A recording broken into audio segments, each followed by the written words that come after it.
Sabe aquela pergunta que vira e mexe e aparece na cabeça da gente? Como é que se vive uma vida que realmente vale a pena? Que deixa uma marca? Pois é, hoje a gente vai mergulhar fundo nessa questão, usando a imagem de um projeto quase como uma planta baixa para construir algo que dure de verdade. Essa é a grande questão, não é? Não se trata só de existir, mas de construir algo com propósito, algo que consiga resistir ao tempo. Então, por onde a gente começa a desenhar esse projeto? Qual é o primeiro passo? Para começar, vamos dar uma olhada num dos projetos mais audácios que existem, o último grande legado do rei Davi. É um baita exemplo da escala e da visão que são necessárias para construir algo que vai atravessar gerações. A fonte nos transporta por um momento muito específico. A cena é a seguinte: um rei já idoso, Davi, que, em vez de pensar no próprio descanso, convoca uma nação inteira. E para quê?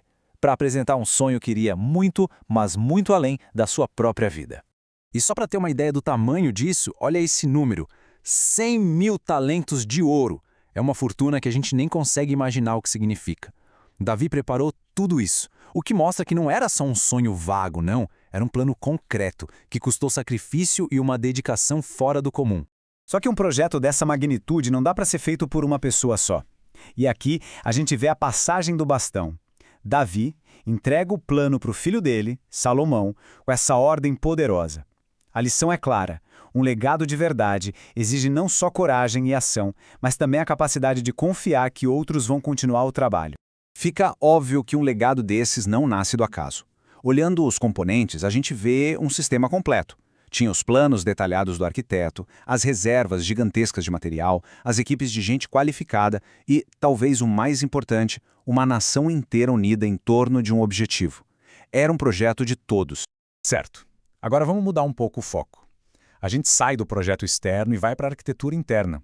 Afinal de contas, uma obra grandiosa exige um construtor que esteja à altura.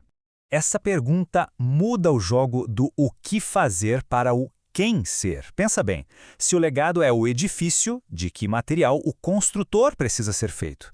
Uma fonte bem antiga, o Salmo 15, nos dá uma espécie de checklist sobre isso. O interessante aqui é como isso transforma a ideia de ser uma boa pessoa em ações bem práticas. Repare que não se fala de feitos heróicos, mas da integridade nas pequenas coisas, no que a gente fala, no cumprimento de promessas e em quem a gente escolhe honrar. É um manual prático para o caráter do dia a dia. E não para por aí. Outra fonte, o livro de Provérbios, aprofunda ainda mais essa ideia. A integridade de verdade não está só nos atos públicos, aqueles que todo mundo aplaude. Ela é forjada nas escolhas privadas, naquelas decisões que a gente toma quando ninguém está olhando. Olha só que contraste poderoso. De um lado, a disciplina, que é um ato de cultivar, de gerar esperança. Do outro, a raiva sem controle, que leva à destruição e sempre cobra um preço. A mensagem é que o caráter, na sua essência, se constrói sobre o domínio de si mesmo. Até aqui, o modelo que a gente montou é bem impressionante. Um grande projeto de vida e um caráter íntegro para realizar. Mas agora a narrativa dá uma virada fundamental. E se todo esse esforço humano não for a peça principal do quebra-cabeça? A tensão aqui aumenta. Até agora, a gente desenhou o construtor ideal, aquele que segue todas as regras. Mas outra fonte, o livro de Romanos, levanta uma dúvida bem incômoda. E se, mesmo com todo esse esforço, ainda estiver faltando a peça mais importante de todas? Para a gente entender essa reviravolta, é preciso conhecer este conceito-chave: justificação. A ideia aqui é radical. A justiça, o ser correto, não é algo que a gente alcança com a nossa listinha de qualidades, mas sim algo que a gente recebe como um presente. E este trecho resume o ponto central. A ação divina, segundo essa visão, não é uma recompensa por sermos bons. Muito pelo contrário. Ela acontece justamente quando estamos no nosso estado mais imperfeito. O amor vem antes do mérito e não depois. A lógica dessa grande troca fica bem claro aqui, como se fosse uma balança. De um lado, o peso de uma única falha com consequências para todo mundo. Do outro, o contrapeso de um único ato de justiça, oferecendo um presente para todo mundo. O foco muda completamente. Sai de tentar merecer para simplesmente receber. E aqui está a grande virada da nossa história. O status de justo não é a linha de chegada que a gente alcança com o nosso esforço. Na verdade, é o ponto de partida que nos é dado como um presente.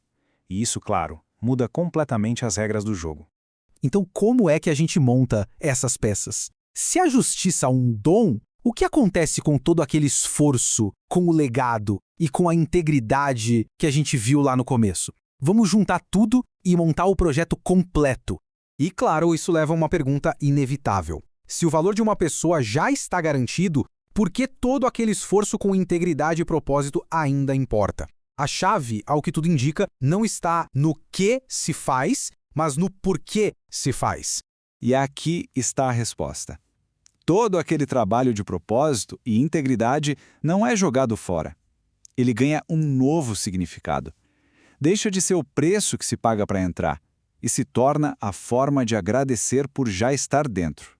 E este é o projeto completo, onde todas as peças se encaixam perfeitamente. A graça é a fundação, sólida, inabalável. Sobre ela, a gente constrói a estrutura do nosso caráter, da integridade. O acabamento, a beleza da obra, é a vida de propósito. E as ferramentas que se usa são a sabedoria e o autocontrole. No fim das contas, a mensagem é esta. A busca por uma vida de valor deixa de ser um fardo pesado que se carrega para ser aceito e se torna a construção alegre que se faz porque já se foi aceito. A motivação muda do medo para a gratidão, da obrigação para a liberdade. E assim, a gente volta ao começo, mas com uma perspectiva totalmente nova. A pergunta final não é para ser respondida aqui, mas para ser levada. Se a fundação já foi dada, de graça e para sempre, a única pergunta que resta é: o que vai ser construído sobre ela?